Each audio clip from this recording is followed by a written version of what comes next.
Hi, my name is Hari Parekh and I'm the Volunteers Manager for Faithless. Faithless was set up in 2015 to do two things. The first is to raise awareness of the difficulties of leaving high control religions within the UK. And secondly, the aim is to support those that have left religions and cults within the UK too, especially with the issues of control.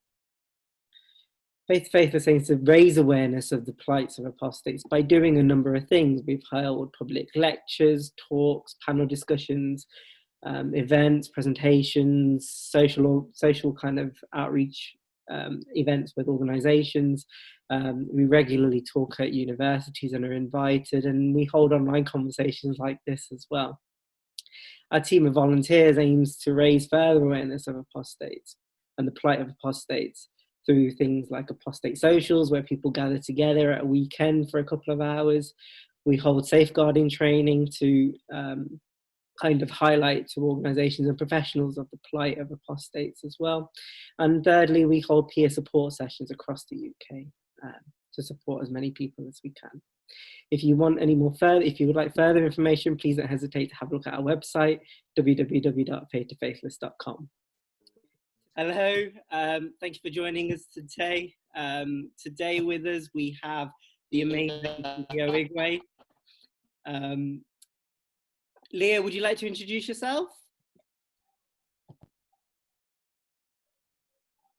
Oh, well, yes, thank you so much. It's nice to see you and nice to have you here, particularly at this very crucial time.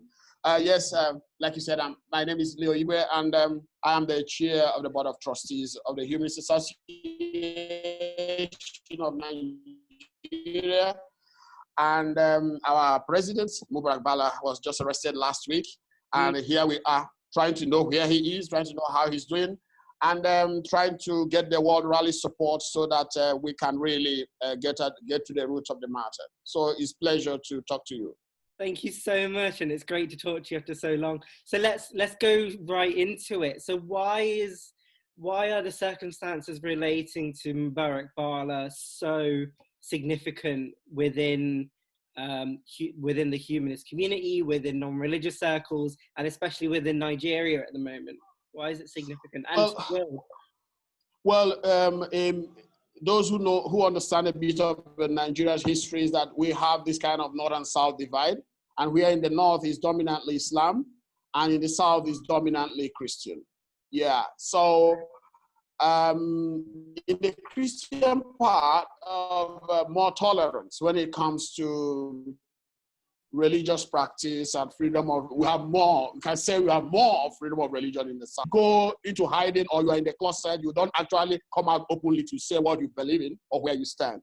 So that was why in 2014, when Mubarak news came out, he was taken to a mental hospital by the family because he was making comments and the same post, what actually in quote now, and they took him to a mental hospital for rehabilitation. So that was the time I came to know about Mubarak, and that was before coming out in a way that made news, that was so much in the news. So Mubarak has not just been an individual ex-Muslim, he has been a phenomenon, when it comes to expression, freedom of religion and freedom from religion in north of Nigeria.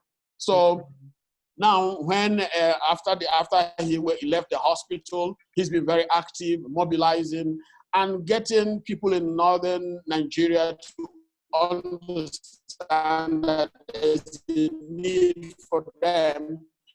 If they don't believe in Islam or they don't follow Islam, the society should have a place, a dignified place for such people and all that. So, and many people have not been happy with that. Yes, they have not been happy with Mubarak. First of all, because he left Islam. Yeah, they have not been happy with him. They have not been happy, not that he left Islam and went open and public.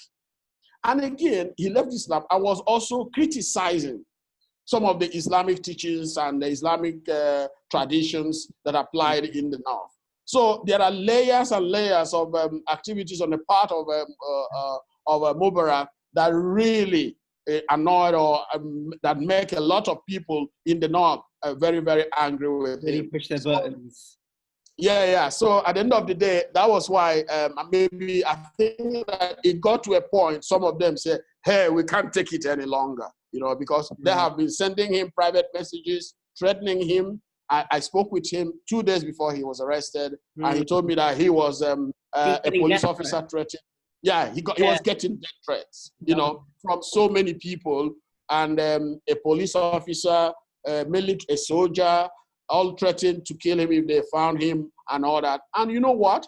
He was very cool when I asked him. I said, look, are you not afraid? He said, look, these people are so far. In fact, he told me about a soldier who threatened him, and he took the screenshot and sent it, and it found its way to the chief of army staff, and the man was called back and queried. And the man got back to him begging and saying he was sorry.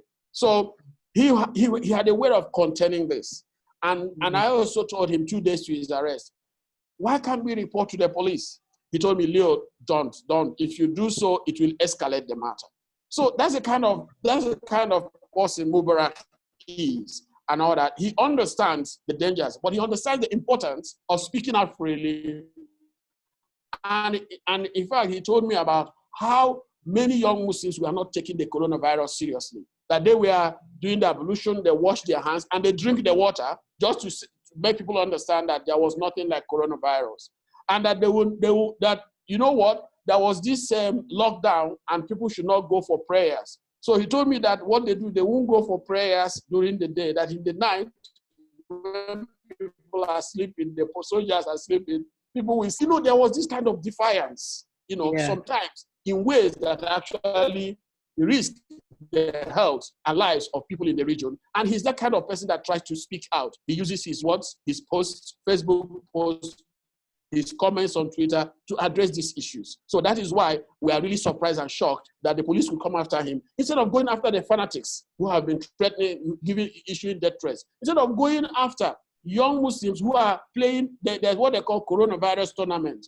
At the time there was a lockdown, some people decided to play what they call coronavirus tournament. And people were there. These people were there because they have been brainwashed to understand that there was nothing like coronavirus. He said that they are saying that it was invented by the Jews to stop Muslims from going to the mosque. So you see that kind of very twisted ideologies. This is what this guy stands for. It's very old school, isn't it? It's very old school. Yeah? It's very old school freedom of thought, really. Yeah. Jewish people have exactly. So that's the kind of thing he was doing, and that was really annoying people, and that was why at a point maybe they felt that they had to arrest him and petition him. Yes. What does that say for kind of the freedom of thought or the freedom to critique within Nigeria, within other nations, within Africa as a continent itself? How does it kind of what does it really say, or what does it really identify in relation to how constituents of African nations actually look at people who perhaps blaspheme, or people that are apostates, or people who openly criticize religion? What does it say about what's the public opinion about that, really, is what I'm asking. Well, the thing is that it depends on whom you are speaking to, okay? Now, it depends on who you are speaking to in private and who you are speaking to in public, okay? Because I found out that you also see religious people living different lives.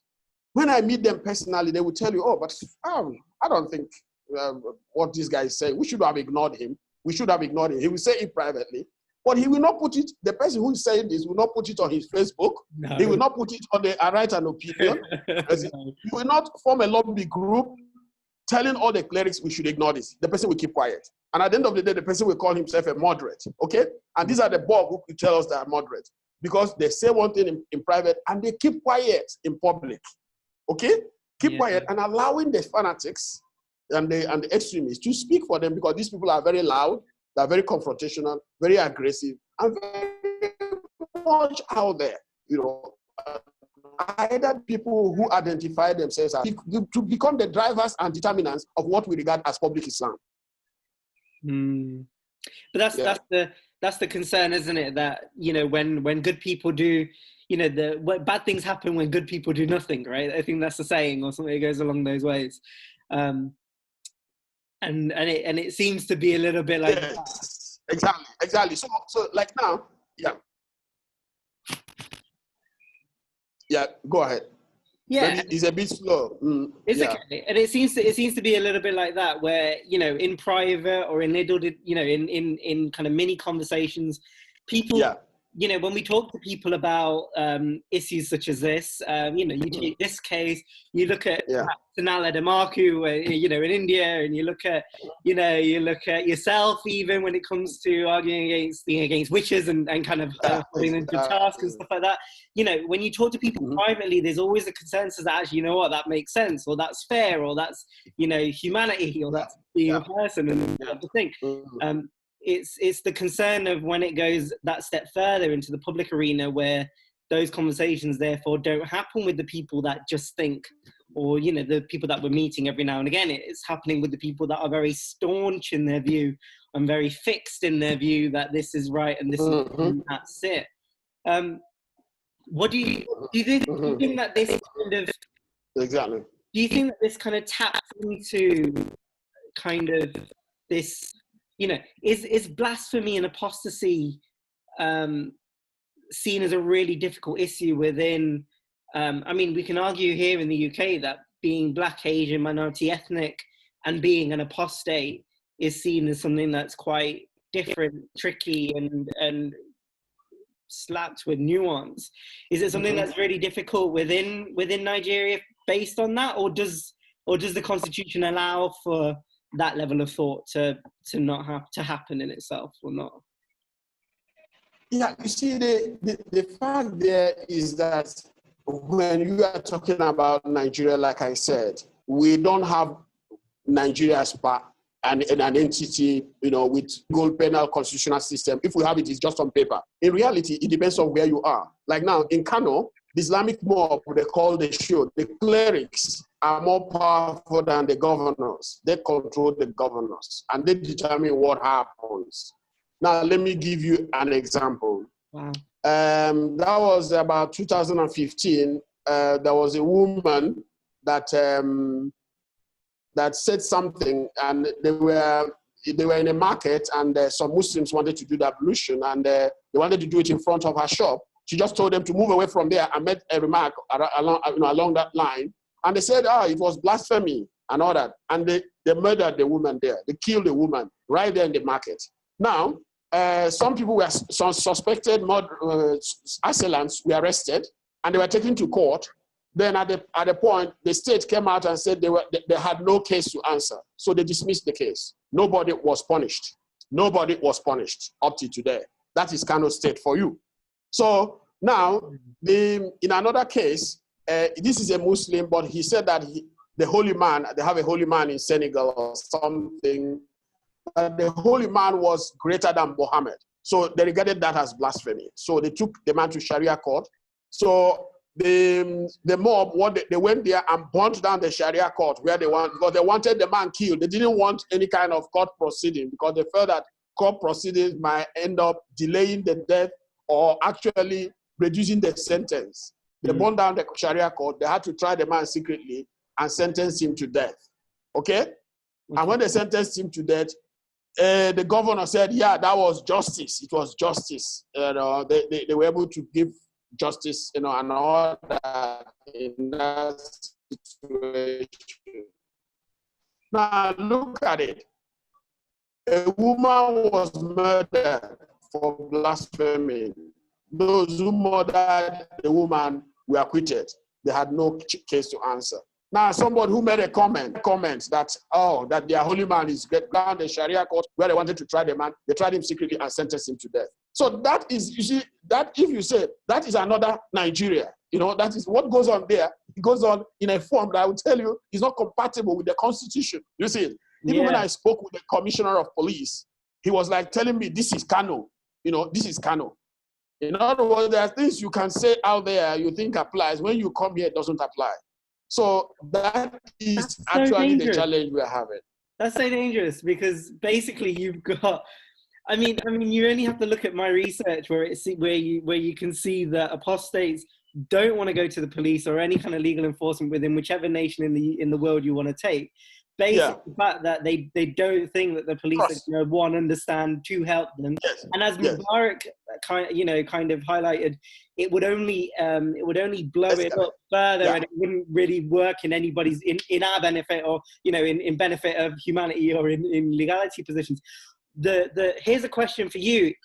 How do you actually function, and how do you actually work as, if you are an apostate, and let's say you're being victimized in this way, what do you actually how do you even go about yourself, or even figure what to do when actually the local law enforcement aren't going to do anything because it's accepted that that's Kano, the way it is, good luck. And it's just like, actually, we're working with people's lives here, right? Like, how does it work?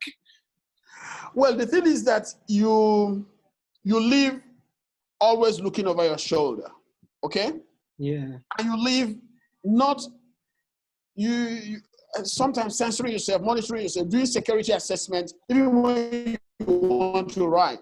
Even at the moment, I want to tell you that family members have actually reached out to me and said, hey, you know that you can be picked up, or you know that your family members can be picked up. I'm just like merely writing articles, putting those articles out there and trying to defend this thing. Family members have sent me messages, and I've got people call me on phone and said, okay, you also, environment where you really think that if anybody comes for you, if the security people come knocking at the door, it's like, oh, but we told you to keep quiet. We told you to keep this thing to yourself. As if you have a disease. Yeah. As if you renounce a religion, you have a disease. You don't have a disease. And if we are to look at it in the real sense of it, I mean, they don't like jokes and, people making fun of their religion, even though they try to make fun on us, atheists and all that. We know those who have disease. I mean, those who need some examination and all that. It's not us. We are just saying we don't understand this. There's no evidence for this. This doesn't make sense. And that's the only crime you committed. So by living in an environment that is hostile, yes, the hostility comes from sometimes your family members who keep warning you for all these things you are doing. That's the way it is presented sometimes. It comes from your friends who are telling you, look, no matter what you say, it's going to happen. Nothing will happen and all that. So, but this is your society. You know that very well. Even like now, when I lived in Germany for 6 years, and upon all those years, I know that, nice place, but I know that I don't belong there. Sorry, I don't. You are a foreigner. You are a migrant. There are places you go, they say you should bring this and that. I don't do that in Nigeria. I just go out and talk to people. Immediately I come out and mention my name. That's my passport. That's my identity card. That's everything. I get things done, But you go abroad, they keep pursuing you, calling you migrants, telling you bring your papers, telling you limits of your power and authority. Very well. Something rings to you that this doesn't belong, this person doesn't belong to you. So, but right here also, you are also an alien, because each time people will come around, like now, if you get into a bus, somebody will come around and start talking to you about preaching your religion to you. And immediately you question the person gets offended. Come on. You are presenting your religion, and I'm also presenting my perspective. So the thing is that you are told to institutionally shut up. Yes, don't be visible. You can be here, don't be visible. And there is always a limit to how you can do that, especially in the country where you think you have your own full rights, or you're supposed to have your full rights and liberties. So as somebody who has left religion, as someone who's critical of religion, you get used to living in a home to make caricature of you, even though they don't like being caricatured. They don't like their religious beliefs being caricatured. They call you a fool. Like in the Christian scripture, there is a section in the Psalm 14 verse 1. They will send you that quotation as a text message. Yeah, a fool has said in his heart there is no God. But if you say a fool has said in his heart there is God, they get offended. Just give them the same thing they give to you. So you live in a society where you are not treated as equal. Okay, people can give it, but they cannot take it. So, and is the kind of shit, your existence, your jobs. If you say you don't have a religion, they ask you why. That's what they say. But when somebody says, I'm a Muslim, they don't ask the person why. No. When the person says, I'm a Christian, they don't ask the person why. But if you say, I'm an atheist or I'm a Muslim, say, why? I say, why are you doing this? Why not join them? Okay? So that is it. You are queried. It completely doesn't work. Yes. It's kind of just, why would you? And it's kind of like, there's that real concern in even behind it going, why would somebody take such a step, right? And I think that the concern therefore is based on, we can satirize, we can mock the religious faith within the the idea and the thought itself. The problem is when it's being thought of as being ad hominem, and you're targeting them, and therefore it then kind of gets into an atmosphere where it never really works out. How do you function? Because you've been doing this for a number of years. And I'm guessing within Nigeria, it's now kind of a little bit more, at the moment, the publicity of it is literally on, it's literally on fire. It's massive at the moment. How does, you say that you have to keep looking over your shoulder. That's tiring, right? But that's probably very similar to a hidden apostate who hasn't come out yet, right? Is it that level of, is it the same as that, or? Yeah, the thing is this, you keep moving between coming out and not coming out, depending on where you are. Okay, good. So, of course, you don't, in quote, evangelize, what they say here. Evangelize means that you don't go and start telling people, your God doesn't make sense. No, okay? Because when you do it, they get more angry. Yeah. Instead, you should be on the receiving side of evangelism, okay? And when they do it, you don't question them, okay? So what I do is that I always wait for opportunity. Sometimes when they try to preach to me, I ignore them or I take it. But occasionally I say, hey, okay, now, can I respond? And immediately you respond, is like there will be a kind of earthquake, everywhere starts shaking, everywhere. Who is this person? Where is he coming from? Because you don't question a preacher. Now, let me give you an example. Recently, a pastor from a Pentecostal church came out on a video and he said, look, he was begging the government of Nigeria to allow him into the COVID-19 isolation centers, that he would want to go there and heal the people. And he said that if there are about 20 of them, that he could heal 18.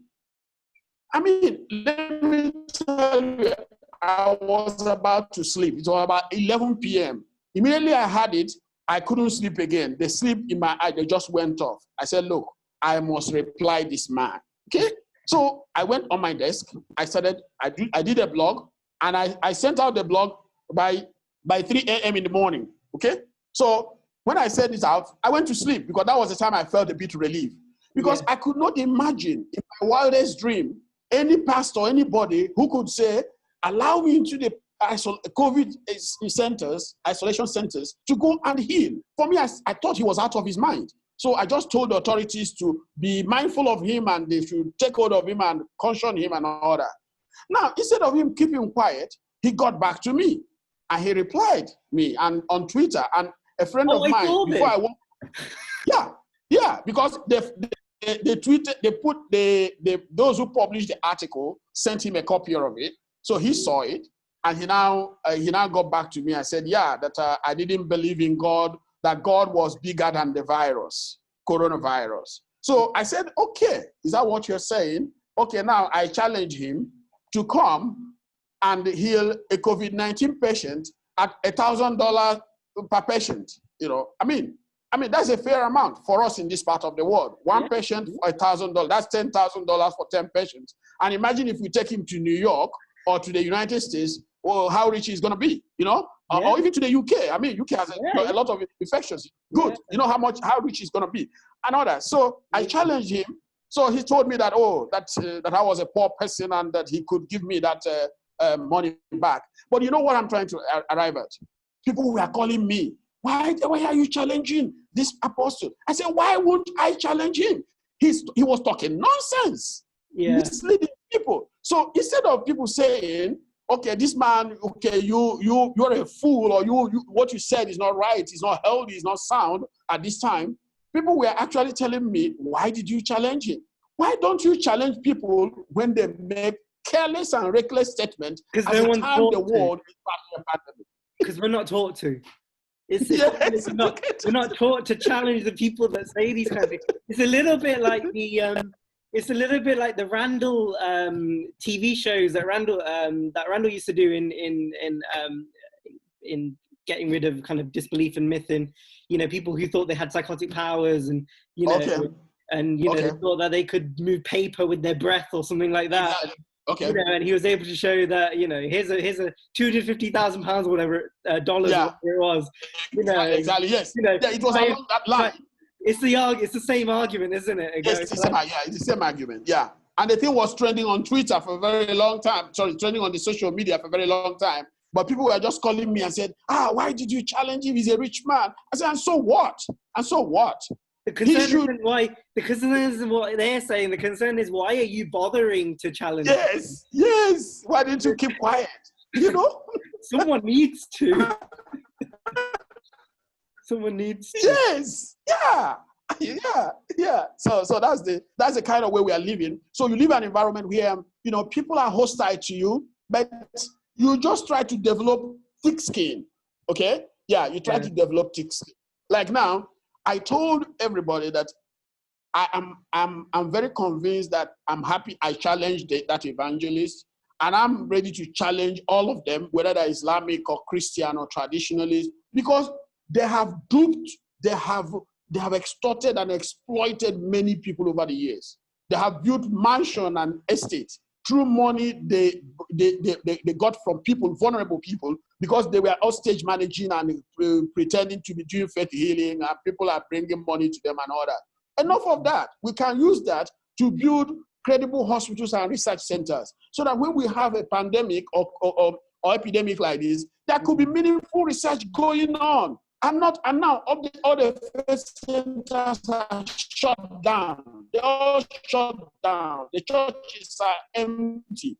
People are scampering to invest in faith healing centers. The faith healing centers cannot function. They are now waiting for medical research laboratories to bring out vaccine. So we have misplaced priorities. So can we use this lesson from this pandemic and fix it? And let this apostle, or whatever they call him, there's that evangelist who was saying was going to go to corona centers. He should shut up and go home and stay and isolate himself until the scientists get the vaccines. That's what we want. I couldn't have summed that up any better myself, really. That's... Hello? Yeah, hello? I'm still there. But I couldn't sum up that better myself, but that's the frustration in that it's educate. It's like this thing with, it's like if you work in business or something and you have a new product and you have to change the way that people use something because your product's better, and you have to educate the masses on how to use it. It's no different. Educating a nation state in being able to go, you are allowed to think and have a different perspective or think differently and enjoy the opportunity to do so. That's a task in itself. In education. Yeah. Okay. I want to share another experience with you. Yeah?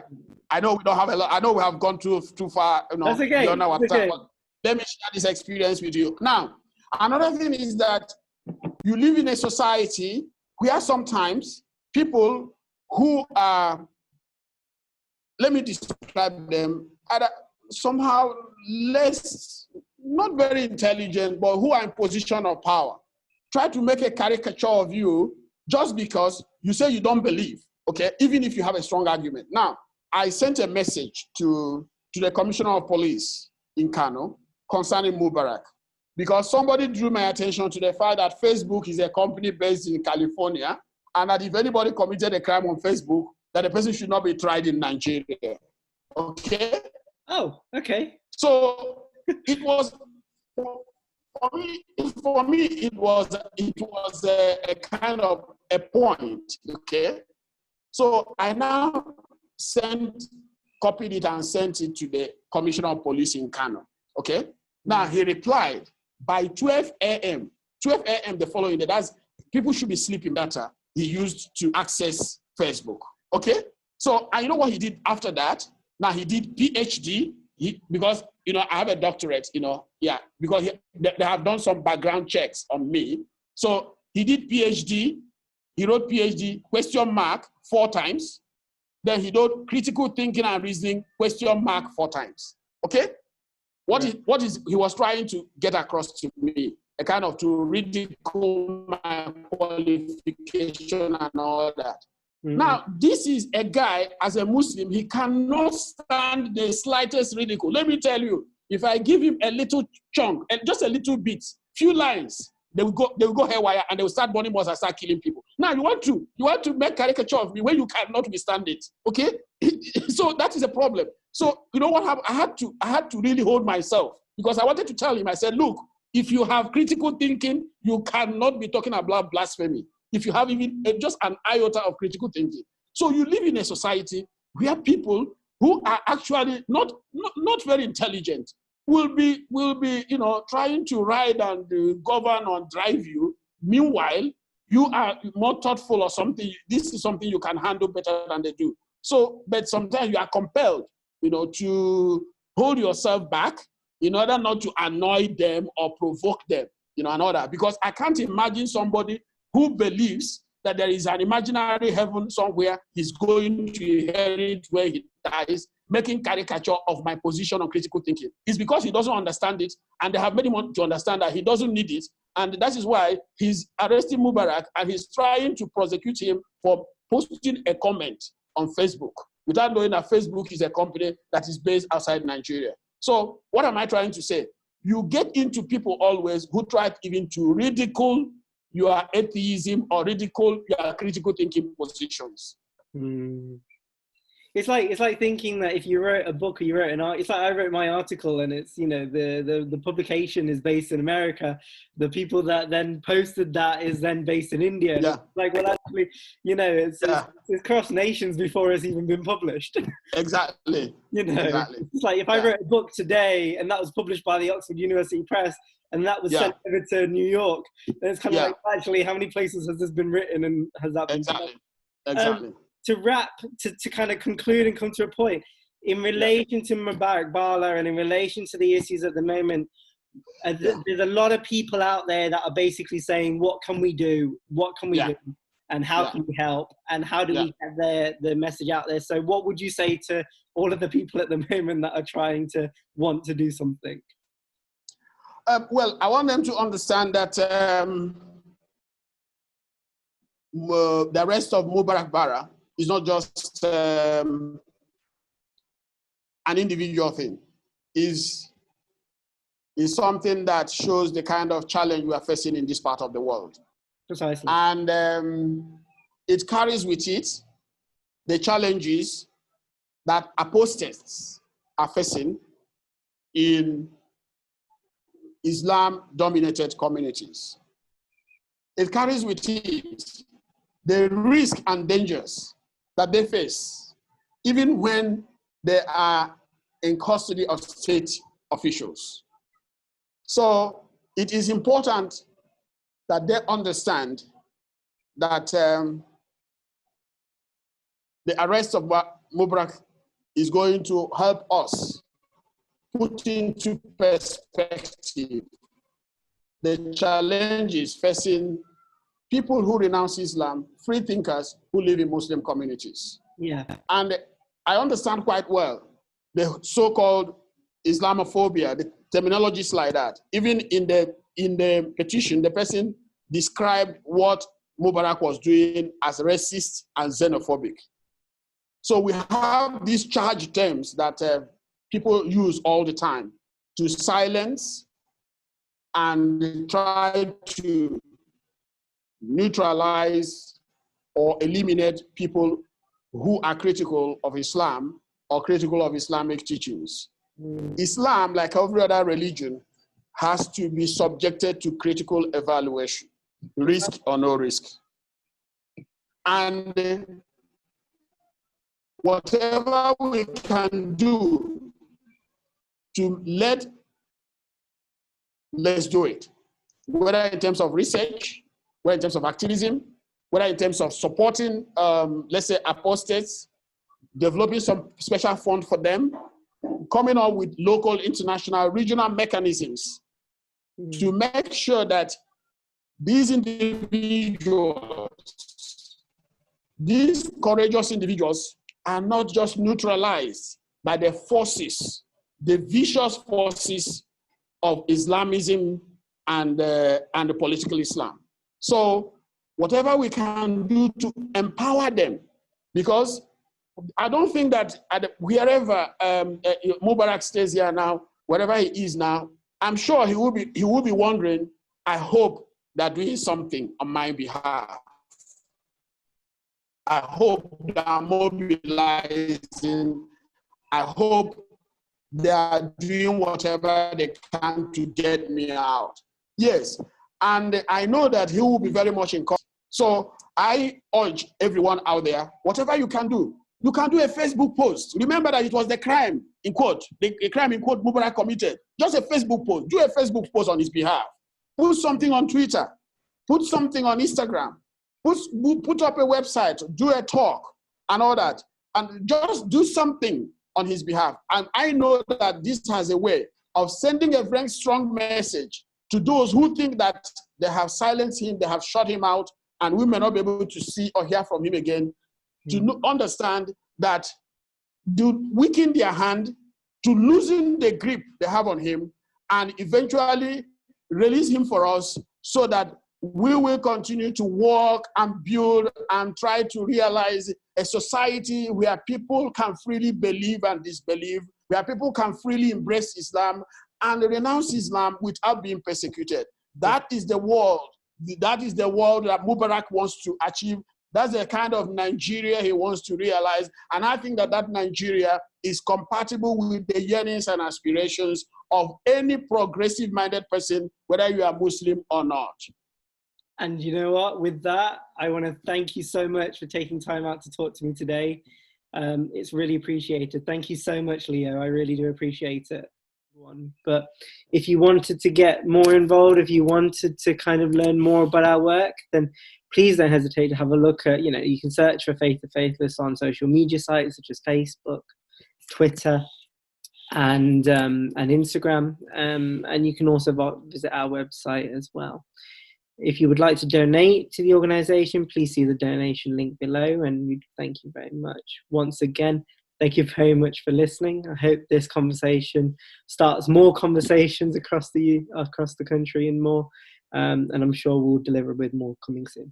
Thank you very much. Take care. See you soon.